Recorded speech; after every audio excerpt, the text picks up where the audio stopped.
Okay. Okay, here we are. Summer. Cheers.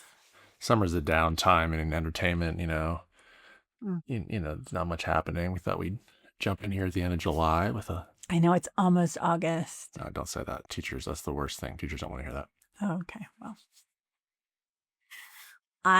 this summer... Regardless, it is a fact. Yeah. For some reason, I'm glad this summer's over. Oh. It's not even August yet. I know, but I'm ready to dig out my sweaters. Babe, calm down. Well, you just had a huge week. Your company's fashion week. Yeah, So you had like one of your biggest weeks of the year. Yeah, and then we came to stay with my mom post-stroke, and she's doing very well. She's doing very well. Yes. So. Yeah, so if we're here in this other bedroom.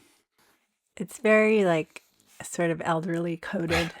It is. Like we could be like in an economy motel. Or based on that backdrop. She lives independent, but it could be an old folks home. Yeah. Just we should have put flowers in the background. Yeah, I know. I put those little books there just so there's something back there. Yeah. Cheers. We're drinking favorite beer of mine, Pliny the Elder. It's a good one. It is so good. I actually prefer that one with the little flowers on it that you got. That's by the same people. Yeah. Happy Hops. God, that was so good. The cover story in this month's National Geographic is about Mount Vesuvius, the eruption of Mount Vesuvius in Roman times. And that's actually where Pliny the Elder, he was a naval commander. And he came across the bay when it erupted. He brought ships across the bay when Vesuvius erupted to try to evacuate people. And he died from the fumes from the volcano. But his son, Pliny the Younger, goes on to be a famous Roman historian. He was a first-hand witness to the eruption. He wrote about it. That's how we know so much about it, because Pliny the Younger witnessed and wrote it down. Did Pliny the Younger write about his father, Pliny the Elder? I think so. We should hope so. Anyway, so cheers to Pliny. Pliny Died trying to rescue people. What a good guy. My mom's covering her plants because it's 111. It is so hot here. She lives in Palm Desert, so. Yeah, for context. She lives in Palm Desert, and it's been over 110 every day we've been here. We're leaving tomorrow, but later this week it's supposed to be 117. Which is, I don't know, at some point, do you notice? I don't know, but. I think you do, because when we go for, like, you went running this morning, when I went walking, how hot do you think it was then? It was probably pushing 90. It just feels so much cooler. It's like, cooler. Yeah. Yeah. I mean, it's still hot, but you like really feel like this is not bad. And then if you go outside now, I don't know. It's probably not that bad right now, but when it gets to be 111, it's bad. Yeah, it's bad. So Pliny the Elder from Roman times. Speaking of antiquity, we saw the Odyssey yesterday. Oh, right. And it was my second time seeing it. I really liked it. Becky, maybe not as much, but I mean, it's just so long. It's long. It's lovely. It's like long in the way that you feel like it's indulgently long. I feel like there's parts that could have been cut, but if you took all the time to making people climb up this mountain and do all this stuff, you better get that in the shot. Yeah. It's just that the Odyssey's so long. And so Nolan had to pick like what parts he wanted to do. And I don't see how you could tell the story unless you made it 2 movies. I guess, when you say the word Odyssey, you just sort of picture something long and cumbersome. Yeah. So, yeah. It was actually, so the Odyssey comes from Odysseus, first used in like the 1800s. Was the first time the word Odyssey was ever used. Really? Yeah. As an English word meaning a journey, an epic journey. Yeah. All right. Well, good on you, 1800s, for creating a new word. And in the movie, one of the characters is named Mentor. That's where we get the word from. He's Telemachus's Mentor. Because his name is Mentor. Yeah. Oh, that's cool. Yeah. I mean, I love Let me etymology. get that So one. anything else? Cyclops? Oh, poor Polyphemus. Interesting. I mean, I do think it's fascinating how Nolan depicted it. Not so much like a guy with one eye, but just a creature that's like deformed. And that's why he has one eye. Not that he's like a breed of like, or there's like a species of Cyclops. Right. But there's just this one guy that is apparently a bit deformed. And a giant. And a giant. Happens to look like the guy Sloss from Goonies. Yeah, guys. Anyway, I'm sure Christopher Nolan could just have a lot of negative things to say about our podcast too.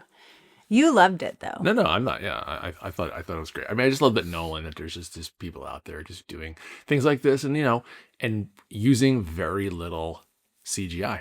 I love that about it. I mean, I do love that He filmed in like 8 countries. Less AI, less CGI, all of much more human touch, which is what's happening in fashion right now too. Yeah, there's a craving. Yeah, for like real work, like let's see a crowd of people that's really a crowd, not like a CGI crowd. Right. You can tell. Give me natural fibers. Give me all these things. I want cotton. It's just the question of, is that sentiment strong enough to withstand the crush of technology, that we're being fed every day? The thing is, not even technology, synthetic. But that's going to be the distinguisher, like probably between quality and lesser goods, like even in the movie industry, like natural fibers, wool, cotton, things that withstand the test of time for certain reasons. The fibers hold up better, all these things in the same way, and they breathe. Like breathability is so important. But when you're looking at a crowd and now you can even tell backgrounds are fake in like television shows and commercials. Yeah, it's bad. You know what I mean? So it's like getting those, it's slop. It's like Ruby would call it like AI slop. It's that's what, or everyone, I guess. Yeah, that's the term that's going around. I think in terms of cinema, it's interesting because I think we probably peaked with shitty AI, CGI with probably Wicked. I think Wicked was when people sort of were like, is there anything real about this movie? And then I just love that no one's going the other way. Like, it's this epic where it's really, for the most part, like real. Yeah. And it's a cool contrast to know, like, no, you don't have to make big budget movies just using green screens. Yeah. Like Marvel. Ugh. This is what makes me hate Marvel comics. Like, the movement of every earth cracking, shaking, every human being, like just freezing. Like, come on, no one reacts that way. Like, it doesn't have humanity down. Right. You don't know us, AI. Yeah. Well, that's pretty, I'm sure. So in the movie, Odysseus is called by Agamemnon to go fight in the Trojan War. Sorry, this is not an episode about this movie. We're about to get off it, but because the movie, it's the Odyssey, but it actually also taps a lot into the Iliad, which is the story of the Trojan War, and they have an amazing sequence with the horse, the Trojan horse. It's so cool, but he's called by Agamemnon to go fight in this war, and he basically can't say no. Odysseus is the king of Ithaca. But I'm thinking, what if in that moment, when he's called upon by Agamemnon, he'd walked out on the balcony of his palace in Ithaca, and he had just said, "When dreaming, I'm guided to another world, time and time again. At sunrise, I fight to stay asleep, because I don't want to leave the comfort of this place, because there's a hunger, a longing to escape from the life I live when I'm awake." And then he stared out towards Troy. "So let's go there. Let's make our escape. Come on, let's go there. Let's ask, can we stay?" Oh. It would kind of fit. I'm reading the first verse of today's song. It strikes me, the lyrics are so dumb, but it strikes me you could just kind of plug it into a fantasy or adventure movie. It's sort of yes, but not something so good. I mean, I feel like this needs to be in like, you know, so I trained your dragon. How to Train a Dragon. Well, no, because Oh, so I. Oh, like it's so I. Yeah. Okay. it's like the next like cheap iteration of something. But also, let's ask, can we stay? I always thought it was saying it's us, can we stay? Yeah. No. We got to talk about his voice and his singing style and how you can rarely tell what the hell he's actually saying. Today we're talking about Creed. Creed. My God, can we It's even they've come into our orbit? They've come into our discussion a few times. We've never actually taken on Creed. We want to talk today about Higher, which was sort of their breakthrough hit. And featuring one of the worst / best videos you've ever seen. Yeah, you guys should go watch it right now. Yeah, because it's so good to bag on. If you really want to like get into this conversation, pause us, go watch Higher by Creed on YouTube. And in the first 30 seconds, you're going to be like, oh my God. And all I can tell you is just wait. Let's talk about Creed. Yeah, let's talk about Creed. Creed, when you think of Creed, what comes to mind?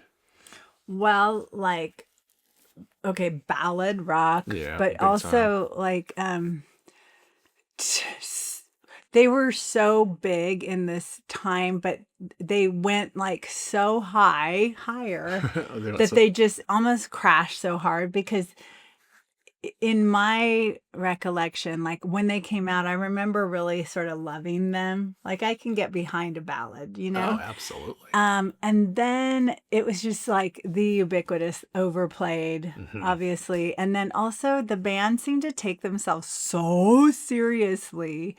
And then then there came along this whole like for Arms Wide Open, it's kind of like everyone knew that Scott Stapp wrote this about his son. Like the fact that I kind of know his name, like even that we kind of knew like this singer's name, he was so in the like zeitgeist. He was just, and he more than the band really, because then he was known for like recommitting to his wife or girlfriend or whatever who he had the baby with. There's just so much like in the tabloid world about him. And so then it's like, and then he like fell hard, like alcoholism and everything. Like, I don't know. It would be hard to have this kind of fame because they were huge, right? Yeah. I mean, I think you touched on so many things about Creed, like the earnestness, the self-seriousness was definitely, I think, part of their downfall. Yeah. I equate them as being like sort of the quintessential critics hated them, fans loved them. Yeah. They're like I don't think any of their albums received any cred from critics, but they're hugely selling out. They're also a band that benefits from the final days of the dominance of the CD. Right. CD sales peak in 2001-ish. That's their heyday. Right. They're able to sell massive amounts of albums at a time when people were forking over $14, $15, $16 for a CD. So kicking off the description of them from Wikipedia, Creed is an American rock band formed in Tallahassee, Florida in 1994. Florida, man from Florida. Creed was prominent in the post-grunge movement. Post-grunge, okay. So this is that sort of mix of bands that come after. Well, it's like post-Metallica too. Like when is Metallica in this?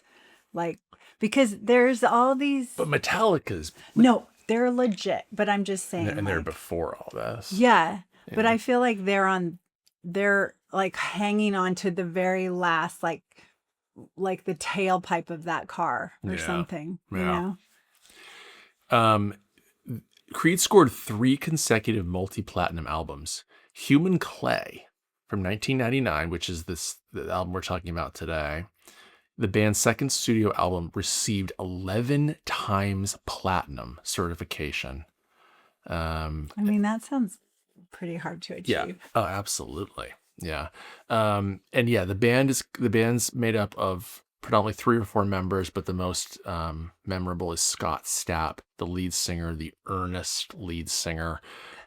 Here's a little description of Scott Stapp that I thought you could resonate with Okay. before we go to the break and start talking about Higher. Creed started off in Tallahassee in the bar circuit in 1994. This is just from a website I found. The time when the actual grunge giants were at their peak. Scott Stapp grew up in a strict Pentecostal family in Orlando, and rock and roll wasn't allowed in his house at all. Stapp struggled with all the restrictions that his family placed on him. When he snuck a copy of Def Leppard's Pyromania into the house, his parents found it and took it away. Yeah, my mom wanted to bring Brad's records to a record burning at our church. Okay. Yeah. No, Yeah. yeah, I know. It's kind of apropos of us being at your mom's house, because when I read that, I thought, okay, this sounds like the stories I've heard from Becky. Totally. But these parents just took it away. Like, my mom was prepared to go and grab Brad's albums and take them. Like, I think she would have thought that they would scream when you burn them, you know? Yeah. Like, what was it? The Pentecost, the Holy Ark of the Covenant, and Raiders of the Lost Ark. Exactly. Don't look. Yeah, if you look at it, they're coming out after you. Yeah. So we'll talk a bit about the Christianity that influences the band as well. All right, let's take a break. When we come back, Higher by Creed, and maybe the apex of the man that sings like this. There's been a lot of them. Yeah. Oh, I can't wait to go over that list. Yeah. All right, we'll be right back. We are back. This from a New York Times article in 2002. They're writing about Creed's third album. So after what we're talking about today, but this critic, their main critic, music critic, wrote, early 1990s grunge sustained an unlikely balance of self-doubt and roaring guitars for a few years, but its aftermath is current mainstream rock, full of tattooed young men groaning about how families and girlfriends let them down. Scott Stapp of Creed still testifies to his many burdens, but he sees beyond them. With its religious convictions, Creed nullifies both the ambivalence of grunge and the muscle-bound self-pity of more recent rock. Muscle-bound self-pity. Yeah, I'm thinking like, I think when I think of that, I think of like, I don't like muscle-bound, but there's a bit of like Matchbox 20 or like that sort of genre with these guys just constantly whining, but using like grunge guitars and the like. But I think of rock being harder than like Matchbox 20. It seems so pop to me. Yeah. I don't know. Like there's just that whole, like all those people that came post grunge, Like who's Ever Last and Everclear and Vertical Horizon, and we even talked about this. Oh, Fuel.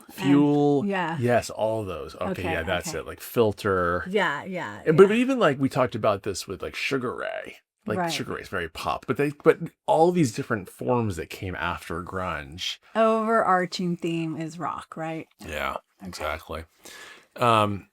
So the band scores big with its first album, but really scores big with its second album, Human Clay. Yeah, because so isn't Arms Wide Open on Human It's Clay? on Human Clay. Yeah. So this was released in September of 1999. 99, almost 2000. Yeah, we're right at the edge there. And Higher was released as the first single in August.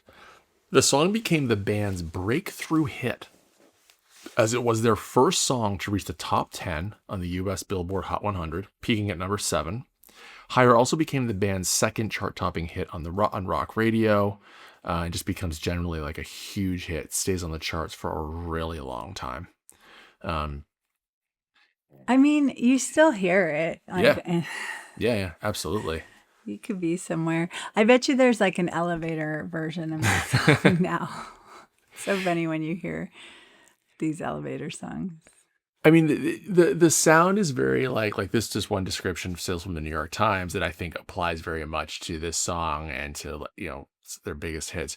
Creed learned one Led Zeppelin trick particularly well, starting with just finger-picked guitar, then having the full band crash in after a verse or two. It used that method in song after song, with each crescendo drawing cheers by arena rock reflex. It just had that sort of like, whatever, and then it's like Stairway to Heaven. Yeah, this big guitar coming in. Yeah. Scott Stapp's voice. We gotta talk about Scott Stapp's voice. Yeah, it's almost like, how everyone can do like a Kermit or a Fozzie. He almost has a Fozzie Bear rock voice. Is that it? Yeah, it's kind of like, let me take you higher.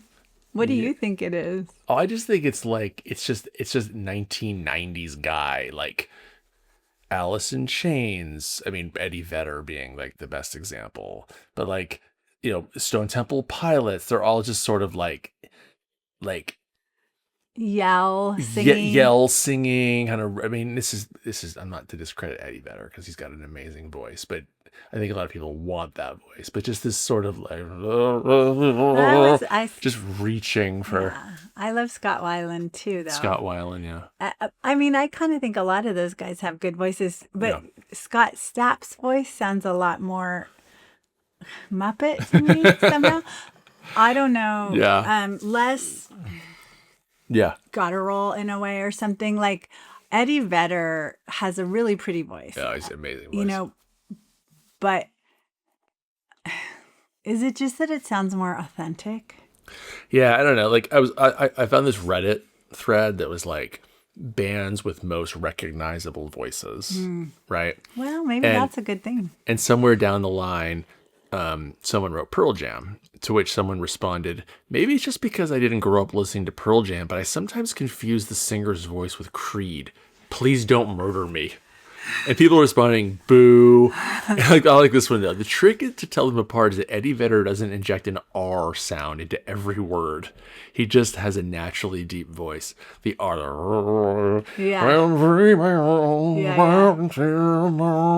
It's like he constantly is trying to make an R. That's a great way of putting it. It's the pirate song. It's like the pirate voice.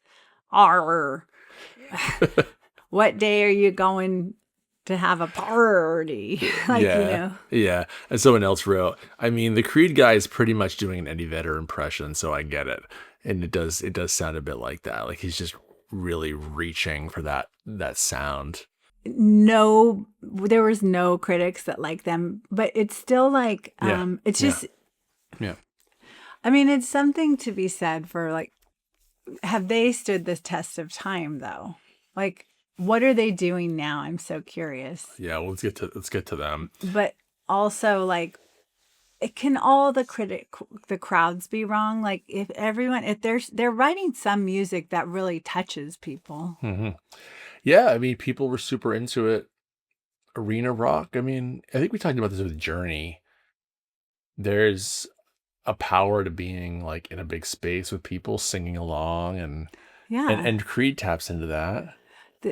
Because they're like I was telling you, Arms Wide Open is so easy. Everyone kind of knows the lyrics to that song. Once you all know the lyrics to a song because it's, played on the radio. Yeah.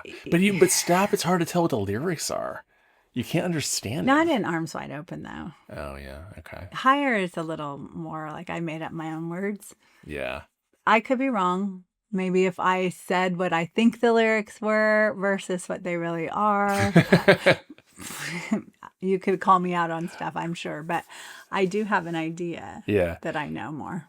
One critic wrote, millions of people have mockingly imitated Stapp's vocals over the years, but nobody's ever approached the man's own absurdist backwoods holler. He sounds like he can't possibly be serious, and yet he's so serious. It's too much. And I think that is kind of like Nickelback a bit too. The downfall is that you sound kind of ridiculous and you really seem to take yourself very seriously. Yeah. The earnestness of being earnest. Earnest. Like we are always finding ourselves ripping on. Just don't be too earnest ever. Like you just can't. You need to have it's interesting, like the line between being self-aware and having a sense of humor about yourself. I mean, I think you say the same about Maroon 5. I mean, Maroon 5 just always feels like a band that thinks it's so important. And it's like, I know can it you does. guys just step back a second and just have a little bit more? I think they do, though. I think they don't take themselves as seriously as you think they do, because I think they their do, videos are yeah. like so tongue in cheek. A lot of their videos are Really? funny. Oh, maybe now they are. I haven't watched a Maroon 5 video in a long time, but the early videos were definitely not. It's just like, what's What his about guts that wedding walking one? around staring at the wedding one? Yeah, when they did all the Oh weddings, they yeah, crashed all the they crashed the weddings. Like, weddings. Yeah, I that's don't kind know. of I funny. think they're anyway. Okay, we can agree to disagree Well, about. we gotta do Maroon 5 another I time. think they're a lot cheekier than you think they are. But it's not. It's not real cheek. It's not real cheek. It's like it's the kind of cheek when you see like a really famous egomaniacal athlete do an ad that's funny. Oh, can you believe how funny LeBron James is? No, he's just fucking doing this because he knows he needs to like put this in his bag of tricks. Like it's the whole thing is like feels so contrived because they're trying to be funny, and it's like you're just doing this because your PR person told you this would be a good thing to have. Like it's not real wit or humor. That's what I I think don't with Maroon. know. That's what I think with Maroon 5. It feels so inauthentic. Like someone told them do something that feels funny or feels clever. And Adam Levine's sitting there like, checking his jawline for the 17th time that day. And he's like, yeah, cool. Sign us up for that. Like, just so like, All right, but the time when they were on Saturday Night Live as the musical band, they were also in a skit, and I thought, I don't know. Anyway, we can move I could be on. wrong. I could be wrong about that. We haven't done our Maroon 5 piece yet. Okay, well, Okay. The lyrics are the chorus. Can you take me higher to a place where blind men see? mm-hmm. Can you take me higher to a place with golden streets? And golden showers.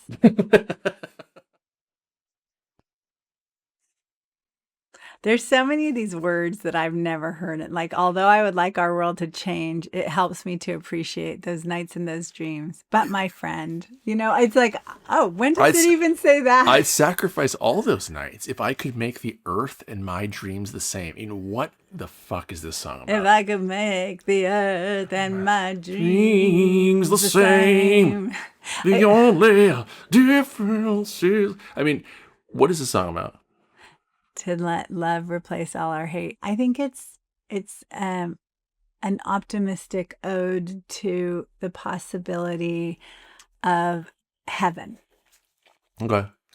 I could see that. I remember once going to this youth church service. Mm-hmm. I've been to some of Yeah, those. you've been to many, I'm sure. And it was one of these, like where they had like a full-on rock band Sure. and just lights and all this stuff. But when we got there, they were they're playing music, as you come in and sit down. And one of the songs they play is "If I Ever Lose My Faith in You" by Sting. Oh. That's like kind of playing as people are getting seated. And in that moment, I was like, oh yeah. I mean, there's a certain genius to having a song that could be both like a radio hit but also be used in like a church. And to me, these lyrics are sort of like that, where I don't know what this song's about, but if you're like someone who's Christian, as I guess Scott Stapp was, but like it's not, but it's so not so overtly Christian as to turn people off. The lyrics are this sort of like eyes towards heaven. Yeah. That could be. I mean, but to let love replace all of our hate, let's go there. It's like, it's this sort of pining for a utopia. Yeah. Of maybe a heaven on earth, that's also probably impossible to achieve. Yeah. Especially with the alcohol available to us and drugs and women and That's you true. know? Yeah. If you think of it from like a rock star point of view, Yeah. they're getting all those things. And There's so, so much, like, so being raised very Pentecostal Christian, just Christian in general, that there's so much in the Bible, like even like in the New Testament about like Jesus being tested by the devil yeah. 40 days in Gethsemane, like where the devil's like, listen, I can do this for you, I can do this, and Jesus is like, my God can do that. Like I don't need you, I'm good, you know. Right.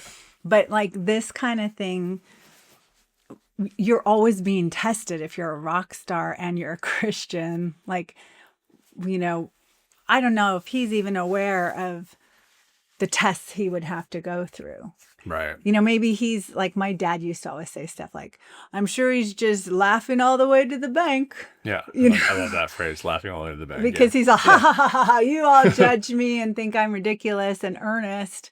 But I've got 11 times platinum, one of my albums, Yeah. you know, and whether or not you think I sing like a pirate, you guys are talking about me. Like, you know, I don't know. Who has the last laugh? Scott Stapp. Yeah. Well, that's like a lot of these artists that we make fun of. It's like, yeah. It's like the guy on YouTube. He did better than you I about Fred know. Durst. Put us in our place. He did. Listen, I am in my place, but I still want to talk about like this ridiculous video.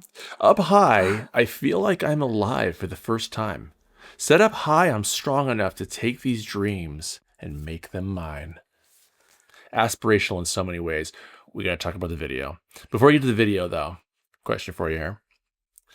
From 2000 to 2009, so the 2000s, right before we get to the 2010s, can you think of any artists that you think would have been the best-selling artists of 2000 to 2009?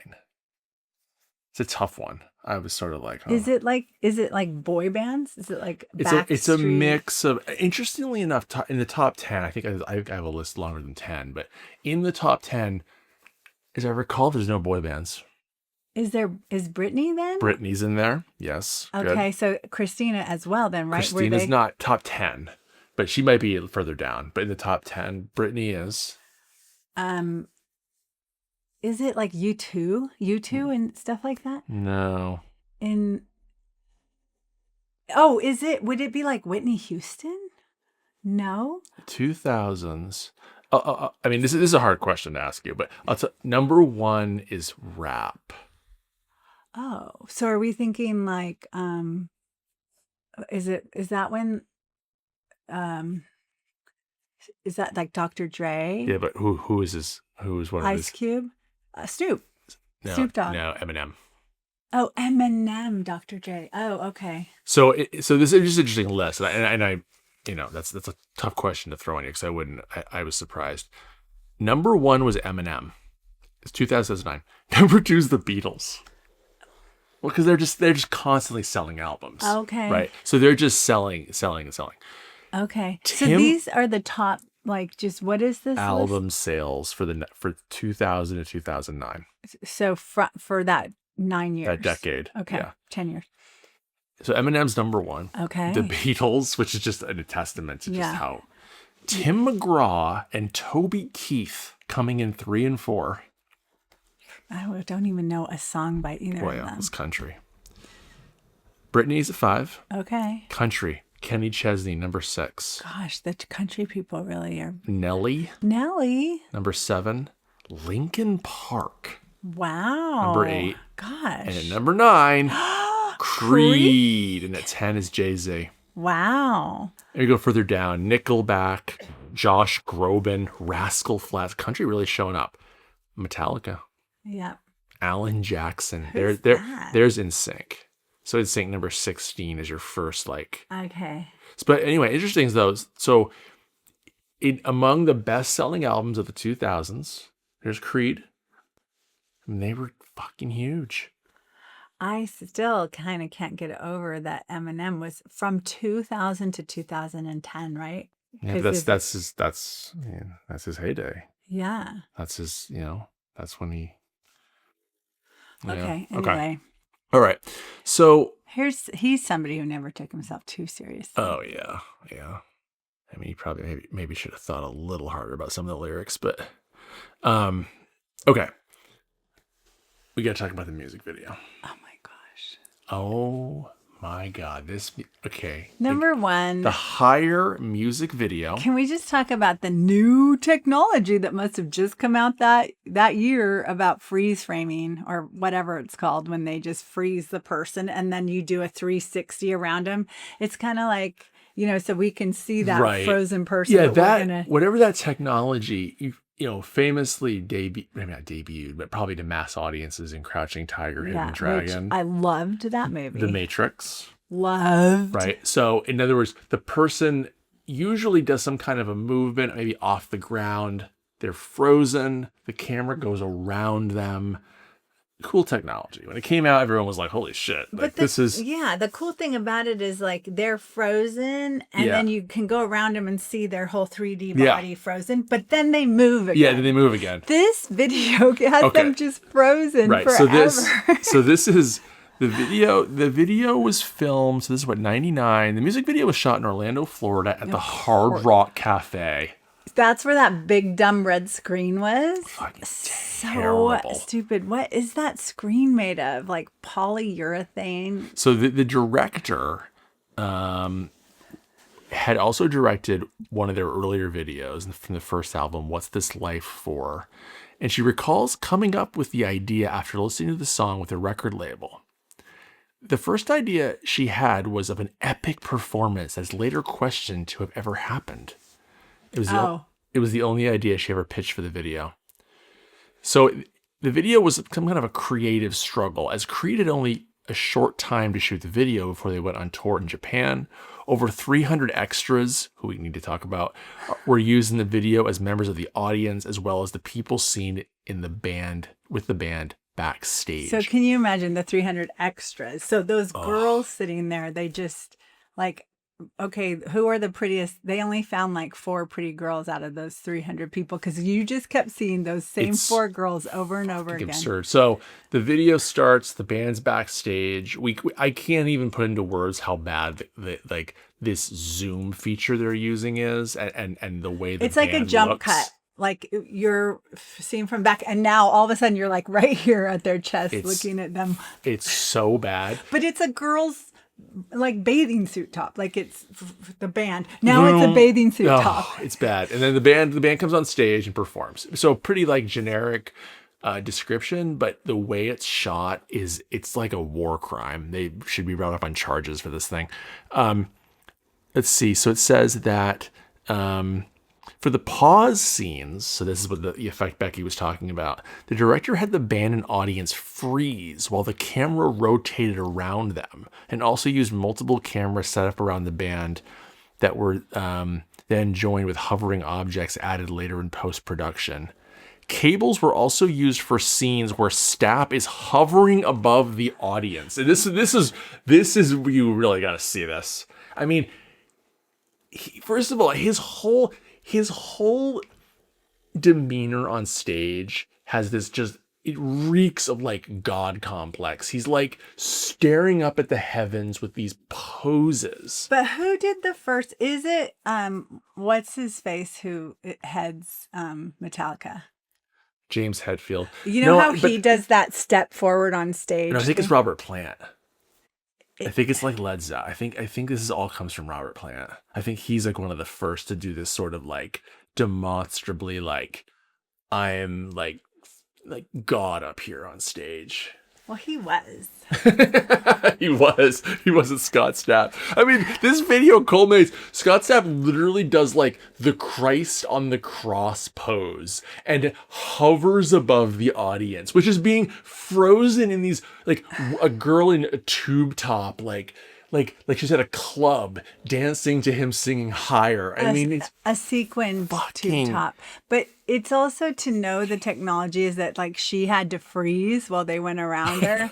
And then the fact, like he's saying, let me take you higher while he goes higher. Like he's the one who flutters above everyone on his cables in his God on the cross, Yeah. Jesus on the Yeah. cross Yeah. depiction. Like it's like, what is the point of this? And then that at the end of it, it does not land that they didn't realize that happened. Yeah, here's the description. At one point, Stapp's hanging midair with his arms out while wearing his signature leather pants. At the end of the video, the camera pans back to the band backstage as they are seen once again walking to the stage to perform as they did at the beginning, leaving the viewer to wonder if the original live performance was a dream or not. That is not what you're wondering. It's not what you're. First of all, you're wondering who commissioned this video, and you're who did it, and who thought it was a good idea, and like whatever. It's also like just this. That male gaze thing again that I am always bringing up, like just how the girls are such this ancillary, like a thing for tits and ass, and that's all we want them for. And meanwhile, so much tea it's today. just like, it also like it just shows like in the very opening scene that girl's like staring at him, talking to him on the couch, and he's just staring straight ahead, and he just gets up while she's talking, and she's like, blink, blink, like. It's you don't even matter at all. But you have to see these shots of Scott Stapp, like these wide-eyed, like I'm possessed shots that I don't know if it's like they told him to freeze for a shot and he just did it with wide eyes, but he just looks so fucking ridiculous in so many of these shots. He's so cute though. I mean, he is cute. You can see why he's like a good front man for a band. Oh yeah. His healthy hair, he's fit, he's got his really very shiny leather pants and his ubiquitous like he's got rock star like work boots. Yeah, he looks very the whole and his wife beater, of course. His chest's kind of hairy, but yeah, I'll quibble with that a little bit, but yeah, he definitely looks the part. 100% looks the part. In 2009, VH1, which I guess was still around 2009, put out their 100 greatest hard rock songs, and Higher came in at number 95. Wow, it's pretty low. Yeah. I would have put it higher than that. Okay. Would you have ever put it on there? I don't know. I'd have to see the list to kind of get an idea. Well, I saw something about Limp Bizkit, so. Yeesh. But it wasn't even Limp Bizkit Nookie. It was Break Things. Oh yeah, Break Things. Yeah. Oh, we did Nookie on this show, didn't we? Yeah, we did Nookie. Let's check out the 2000 Billboard charts. Where do you think this song landed? I feel like it's low. I feel like I want to say like 78. Yeah, like not that high. Yeah. But it was on the charts for a long time. But I think I don't know. For the year, I feel like it might be. I'll go number 30. Okay. You're going to go in the 70s? 78. Okay. 2000. Here we go. I feel like Arms Wide Open got a lot higher. Oh, higher. Look at that. What? 11. Oh, it's number 11. That's so high. Wow. Breathe by Faith Hill. Smooth. Well, Santana had 2 in the top 3. Smooth and Maria. But wow, number 11 higher. Holy cow. Say my name. Creed, and then Arms Wide Open was number 36. Wow, and that's lower. And then, wow, higher, number 11. But I guess it does kind of make sense though, because this song, like it said, it stayed on the charts for like 50 weeks or something. It was such a long time. That song, Music by Madonna. Music makes the people come together. I like that song. Ugh. She sang it at the halftime of the World Cup final. It was so bad. I could not believe they brought that out. Look at Christina, 19. What a Girl Wants. Yeah. Bye, Insane. Yeah, let's just go through here. The top 10. So Faith Hill, number 1, Breathe, which I'm trying to remember what that sounds like. Smooth, Maria. I Want to Know by Joe was number 4.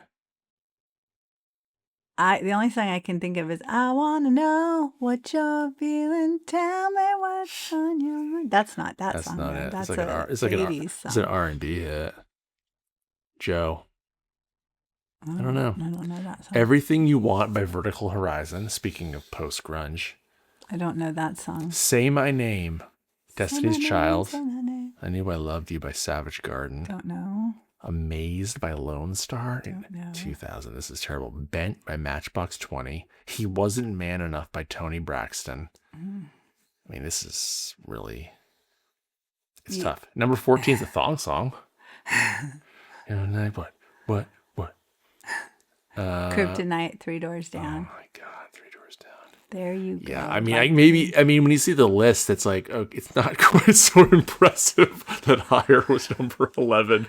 It was like those Olympic athletes that got gold medal in like one of the boycott years, you know, it's like, yeah, but half the countries weren't here. Yeah, Bye Bye Bye by NSYNC. Well, Mark Anthony coming in at number 22 and 23 with two songs I couldn't place. You Sang to Me and I Need to Know. No idea. I mean, if this shit, what was number 200? If this is the stuff, or number 100, sorry, 100. At number 100, Shackles, Praise You by Mary Mary. Never heard of Waiting it. for Tonight by J-Lo. Gotta Tell You, Samantha Mumba. No idea. Independent Women. Okay, that was kind of either coming up or falling off the charts. Great song. Aaliyah, R.I.P. Cowboy Take Me Away. I mean, what is this? 24/7 by Kevin Edmonds. Kavon. Oh, let's check out Kevin Edmonds. There he is. That's him Oh, now, he's for sure. He's the older brother of Babyface Edmonds. Okay. Oh, he looks like him, kind of. Wow. So 2000. I mean, is this like one of the worst years? Yes. I'm going to say yes. This is terrible. Doesn't that look like Jenny McCarthy? Oh, it's Faith Hill. Faith Hill. How does Breathe go? I feel like we totally know that. Yeah, I song. want to pull it up. Yeah. So wait, this is crossover from country. Was she a country star, Yeah. Faith Hill? In fact, wasn't she married to Tim McGraw. They might still be married. But was Faith Hill the one that I helped her when she was pregnant. Oh, She's really beautiful. she is very pretty. But I think Was Faith Hill the one that Garth Brooks was obsessed with? are they married? Garth Brooks, maybe they got married. Whoever she married to, I think she's still married. Okay, Oh, sorry. that's okay. I want to say though, Faith Hill. Wait, Tim McGraw, yeah, is Faith Hill. It is Tim McGraw. And are they still married? Yeah. Okay. Yeah, they're married. But I remember there being, maybe it was Trisha Gary, but I remember there being some story where it was like Garth Brooks was married, but he was obsessed with like a fellow country star, and it led to his first divorce or something. I don't know. But wow, what a year for music. 2000. Creed found the right time to. Good job, Creed, in like hitting your stride at the right time. Also, the CD stride. Yeah, that's it. Knowing that this is the last vestiges of people actually buying. Because when did Napster come It's out? about this time. It's Okay. all starting to happen. The CD model starts to collapse. But I want to say CD sales, hold on. It peaks around this time. CD sales by year. Yeah, they peaked in 2000 with 900 million units shipped. Dropped sharply by 95% over the next 2 decades, right? So, yeah, look at this. So CDs really pick up in the 90s, and they continue to rise, peaking at 2000, and then there's a pretty precipitous drop off, especially around 2005. It really drops off after that as streaming takes over. So if you're Creed, if you're Faith Hill, congratulations. you were at the Sweet right place, spot. right time. I mean, Yeah. woof. Well, they went 11 times platinum with their CD. I mean, that's like. And we were paying, $15 a CD. Yeah. And today you can have a Spotify account for less than that. Yeah. I mean, A month, and still will complain about that. And you have this in your pocket, every song you could ever want to hear at any drop of a hat. I mean, $12. So I'm going to run this really quick. Let's just say Spotify. I know it's increased a lot. Let's just say 15. $15 today in, let's say, 2000. $29 today. So that was like a double CD in those days. So we're paying today. We are paying, which maybe is a testament to how poorly artists are paid. But which I know it's really, we're paying this minuscule amount a month for what would have cost 2 CDs. The world's first CD, 1982. ABBA's The Visitors. It was produced in a German factory, Philips. Yeah. The CD was originally designed to hold 60 minutes of audio with a disc diameter of 150 millimeters. However, the capacity was eventually extended to 74 minutes. The advent of CD marks the beginning of the digital music era. Yeah, the CD was really something else. Like no one ever, like this existed. Like some people would make like a CD. Yeah. Burn a CD. Yeah, burning CDs, yeah. But like no one ever burned you a CD in the same way someone made you a mixtape. It was hard, it was a lot harder. Yeah. It was a lot harder. Because those making a mixtape, you could have the double tape player, right? Yes. So you're recording on one, you're feeding, or off the radio. And the CD, I remember it briefly. It was right like Napster, right? Yeah. You suddenly, you could make a mix of CDs. Yeah, I agree. It never had the same oomph that a mixtape had. Well, and it was such a way to tell someone something. The mixtape. Yeah, the mixtape. Oh, absolutely. It was like, I love you, and these are all the songs that make me think of you. Yeah, totally. This is your stereo gum guy who we want to have on the show. I know. I gotta figure it out. He's been on vacation. So look, I mean, we gotta just at least say this about Scott Stapp at the end, right? Things kind of went downhill for him, but there's only this one thing that jumped out at me that I just gotta tell you about. So this is not it, but in 2002, outside Chicago, Stapp was so drunk and incoherent that a group of fans filed a class action lawsuit. Wow. A judge drove the suit out, but anytime a band gets sued by its own fans, that becomes a news story. Yeah, he had really had an alcohol problem. Well, I remember that. And also he was so big about bringing his son on tour with him. Yeah. And I don't know, his family, but then his wife was supposed to have kept him in line and off the bottle or something. Yeah. Like there was just so much of that in the news. I think like so many bands, just prodigious drinkers. They kicked one member out of the band before the third album because of his drinking. At the time, it was like framed as he'd gone on radio and criticized Eddie Vedder, but it really was because of his drinking. Out with this one though. Stapp also sued to block the release of a sex tape that starred him, Kid Rock, and 2 women. Oh, man. Kid Rock? It was on a tour bus. Oh, my gosh. Stapp was charged with felony domestic abuse in 2007. In 2016, he replaced the late Scott Weiland as the new singer for the hard rock supergroup Art of Anarchy, and then his bandmates sued him 2 years later for refusing to tour or promote the album they'd made together. Have you heard of Art of Anarchy? I never have. Me neither. All right. Well, I don't know what else there is to say about this. I mean, can you take me to a place where blind men see? I want to go to that place with golden showers.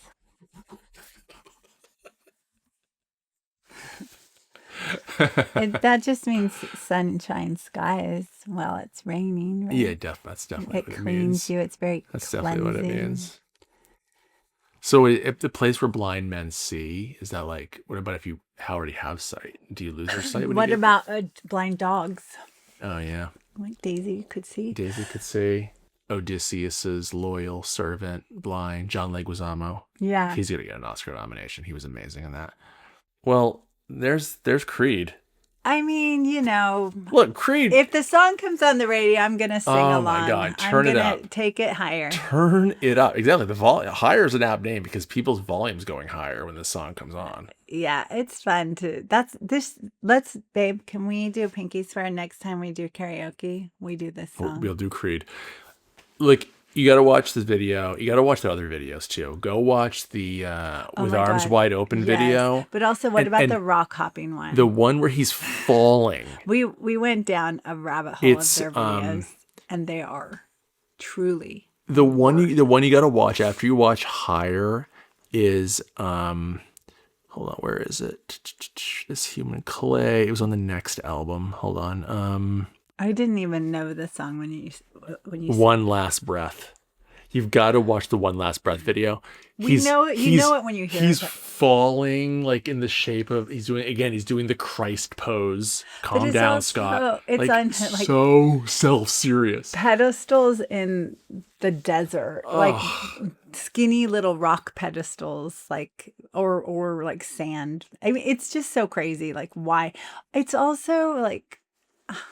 It also it reminded me so much of like Shark Boy and Lava Girl kind of video technique. It was so bad. terrible. It's bad. It's really bad. It's bad. It's I mean, it's just everything Creed. It's pretentious. It's self-serious.